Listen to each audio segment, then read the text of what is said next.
The Joe Rogan Experience. I first heard your story decades ago. I told you last night we went out to dinner. I've seen pretty much every interview you've ever given. I've followed the story incredibly closely.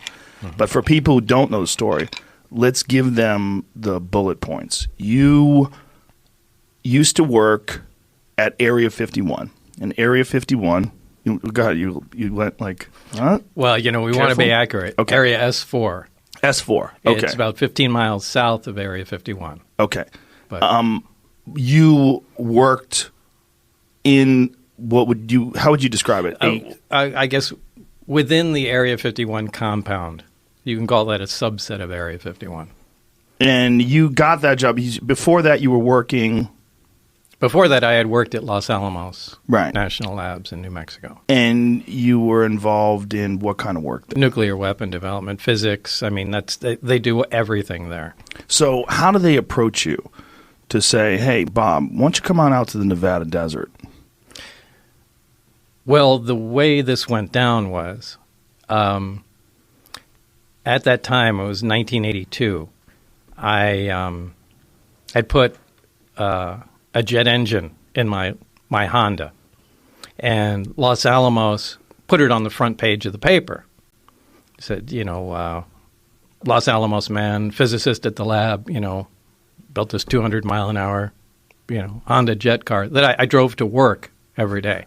So I was known in Los Alamos, the guy with the weird car, and, you could hear it from, a mile away. Anyway, the day that came out on the front page of the paper was the day Edward Teller, the father of the hydrogen bomb, was giving a lecture down there at the lab. And we didn't have much going on that day in our group, and I asked if I could go down there. And I went down there early, and Ed Teller was outside, leaning on a brick wall there and reading the front page of the paper. Now, this is a guy out of history, so I introduced myself. Hey, I'm the guy you're reading about there. And we talked for a little while, and it was cool. Fast forward to years later, I had moved out to Las Vegas and had, left Los Alamos and, went on to other things. And I wanted to get back into the scientific community. I left to start other businesses and that sort of thing. So I sent resumes out, and one of them went out to Ed Teller and referenced our meeting.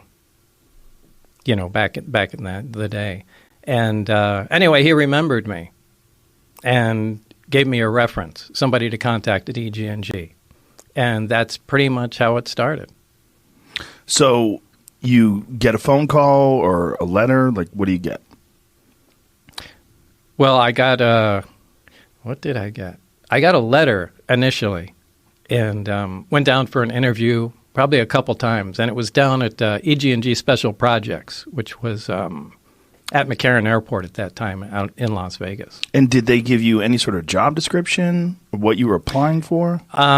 They said it was for I can't remember exactly what they did. This was a long time ago, but I think it was advanced propulsion or something like that, something relatively generic. And they said it's in a remote area.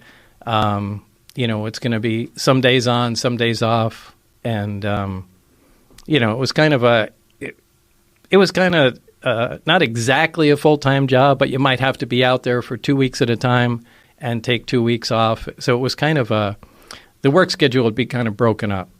And did this seem attractive to you, or did it seem weird? No, it really wasn't weird, because people that work at the test site, anybody that's familiar with the area up there, working at the nuclear test site or at the Tonopah test range north of there, that's typically how things go. So you had known about it from the scientific community? Because Area 51 at that time was No, they didn't say anything about Area 51. Okay, so they just said it was in a remote location, and you just know it was up at the test site.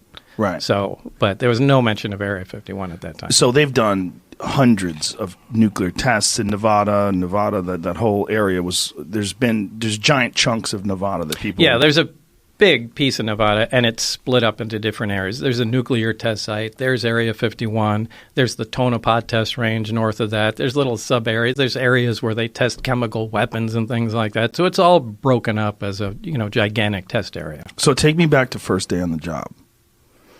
You accept a job. They take you out there. Yeah. It's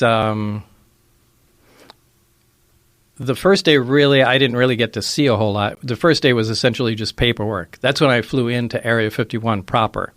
And I left McCarran Airport and flew what they call the Janet flights. Just, a passenger plane from Las Vegas to Area 51.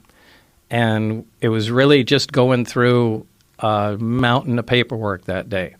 From security clearances to... God, it was like 2 or 3 hours of just solid paperwork, and that was really an uneventful first day.